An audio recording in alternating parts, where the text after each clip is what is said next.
Hello friends, Valerie here with another stitch tutorial for the Florida Road Trip Mystery Knit Along. This one is for leg 5, this beautiful lace. We've got leaves and let me show you here. Here, the flowers show up a little bit better in this lighter yarn. So one at a time here or in a whole cluster in the center. So I'm going to show you how to do this, and I'm going to break it down into a couple of steps. The first thing we're going to tackle is reading the pattern. Then we're going to look at how to do individual flowers, and then we'll look at the leaves. So once again, we have a chart. The chart for this panel is on 2 pages, and if you just fold the edge of that second page down, you can easily tape those 2 pages together so you can work all the way across a row. One thing to note is that this leg is divided into 5 different sections vertically, A, B, C, D, and E. And B and D are the same, and A and E are the same. So technically everything you need is on one page, but I find it easier if I'm using the chart to go all the way across the whole thing and tape those together.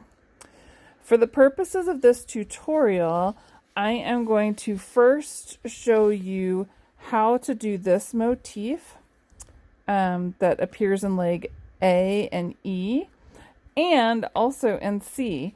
So I'm going to show you this single flower that then is used in a cluster to make panel C, but it's exactly the same skill.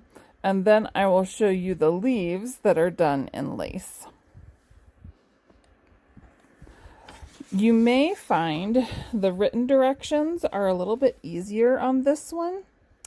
What I have done is I have broken the rows down so that it shows you which section each set of stitches is for.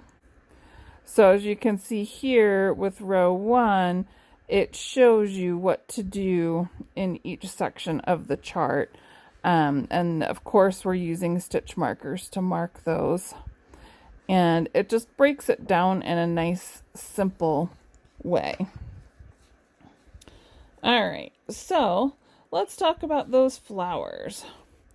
These are done starting with a skill that we did all the way back in leg 2 when we did the sand dunes.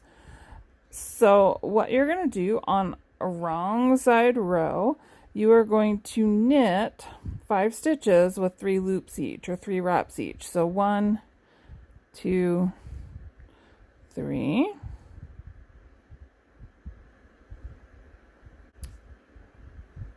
And here's another one.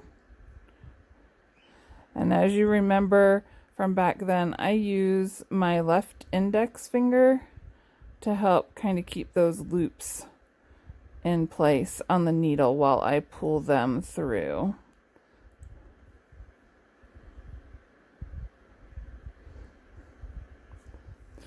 Okay, so now we're on the right side, and you can see we have our 5 stitches with 3 wraps each there. And what we're going to do is we're going to do what's in the pattern I called make a flower. You can do this 2 different ways. I'm first going to show you how to do it with a cable needle, and then I will show you the other way. So with a cable needle, you want to lift off each of those stitches, and we're dropping the extra wraps. Again, that's just like we dropped the extra wraps in the sand dunes clue. And I'm trying not to pull on these too much because I want these all to be the same length, okay? And I'm gonna get them down here to, I don't know where I want them. There we go. So now I'm going to take my working yarn, and I am going to make sure the rest of my stitches are secure. I'm going to wrap it around those elongated stitches 2 times. Did I do 2? Yeah. And once you've done that, you can slip that. Make sure the yarn's back in the back. I'm going to slip that to my right hand needle.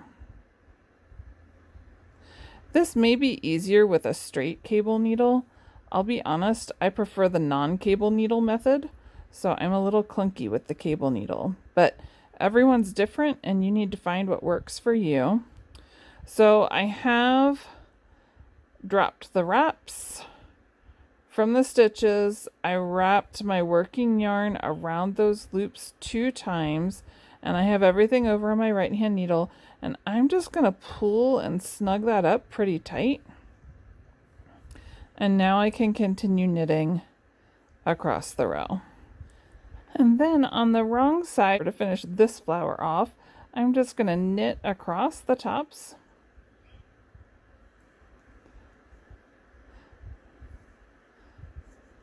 Which is super easy.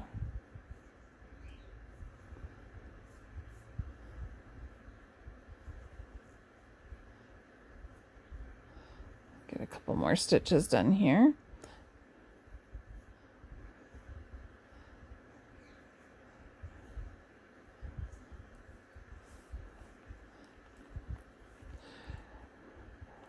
So sometimes I slide this center bit up so it lays exactly in the middle. I find that easier to do once it is down on the cable. And you can play with it too when you go to block it to get that situated how you want it. But yeah, that's the little flower. And that, like I said, in sections A and E, it's done one at a time. And then you'll do exactly the same steps on section C to make a group of them. So let me show you now my preferred method for making that flower. Okay, I'm all set up to do another flower, and this time I'm going to show you how the other way to do it without a cable needle, which is actually my preferred method. You can see, again, I have the 5 stitches with the wraps, and we're once again going to slip those stitches off the left hand needle and drop the wraps, but I'm just going to slip them onto my right hand needle, being careful not to distort the stitches or pull them. We went to great effort to get them all the same height. And you can see I'm using my index finger around the back just to kind of make sure they're all the same. Okay, so here's how it goes. We're going to take our working yarn and bring it around into the front. And now slip those 5 stitches back to the left hand needle. Take the working yarn, move it to the back between the needles. Slip the stitches again. Guess what you do next? Bring the yarn to the front. This starts our second loop. Slip back. Take the yarn to the back. And there we go. As you can see, I was a lot more graceful with that one. But either way, it works the same. The point is to get 2 wraps around the center of those tall loops. And once you've got them there, snug up your yarn, pull that pretty tight, and then keep knitting.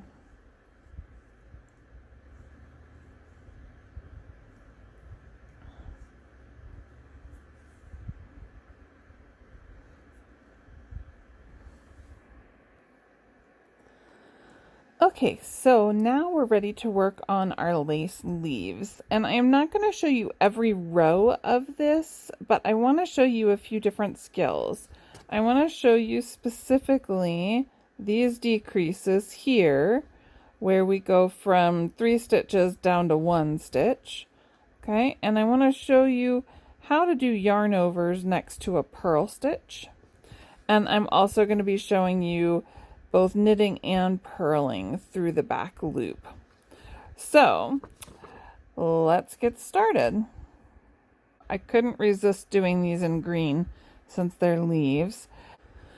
Okay, here we are with our leaves, and the first thing I'm going to show you is how to knit through the back loop.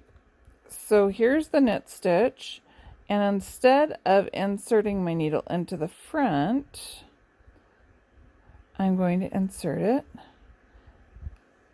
through the middle into the back loop, and then just wrap the yarn around and bring it through just like a regular knit. Then I'm going to do a yarn over and knit 3. And now I come to another yarn over and my first decrease, which is going to go from 3 stitches down to 1. So this one is a slip 1, knit 2, pass, slip stitch over.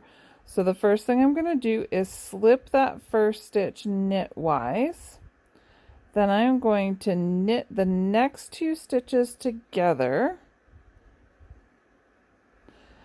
And now I'm going to lift that slipped stitch up over the knit 2 together and off the needle. And you can see how it brings things into a nice little point there. Let's see if I can focus that a little bit better. There we go. All right, so that was a slip 1, knit 2 together, pass, slip stitch over. Now I'm going to purl 1. And on the other side, we are going to do a knit 3 together. So we count 1, 2, 3 stitches, insert the tip of the needle into all 3 stitches, wrap your yarn around and bring it through. There we go. Now we yarn over,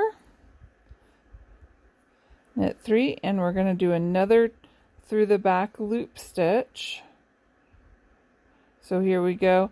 Instead of going into the front of the stitch, we go through the back loop and twist that stitch.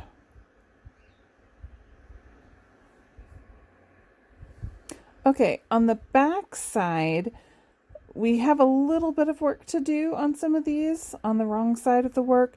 And one of the things we're doing is we are purling through the back loop. So I wanted to show you that.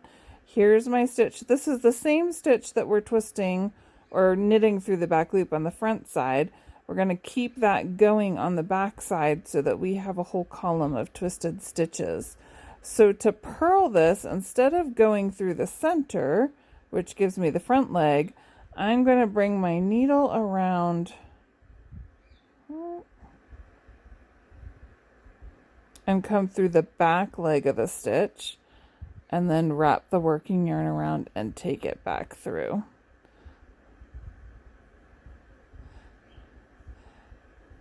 And then I will continue either purling or knitting as I work across the row of lace.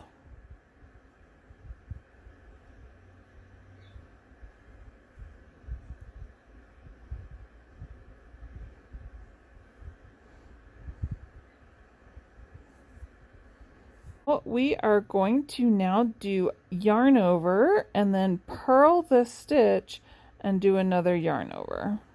When we yarn over before a knit stitch, all we have to do is bring our yarn forward, because then the motion of the next knit stitch will actually create the yarn over for us. However, when we're going to purl the next stitch, we need to bring the yarn forward and bring it all the way around the needle so that we create that full loop for the yarn over. And that puts the yarn in front for us, so now we can purl. On the back side, we've just purled and we need to yarn over into a knit stitch.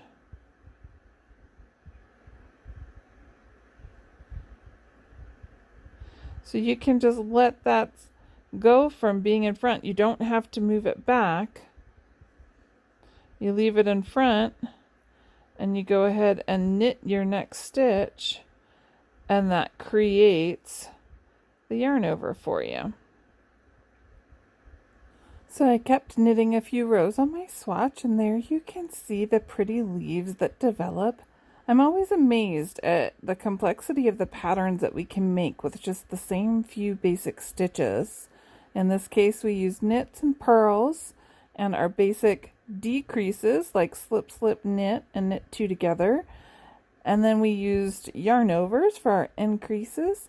And then we had a couple of those special decreases where it went from 3 stitches down to 1. But really, they're all basic stitches, and you put them together and you get something really, really beautiful. I hope you have a lot of fun knitting the botanical garden section for leg 5. Please remember that with lace, it is helpful to use a lifeline. If you need help on knowing how to do that, I explain it in the tips video that we released on leg 2 of this pattern. Happy knitting!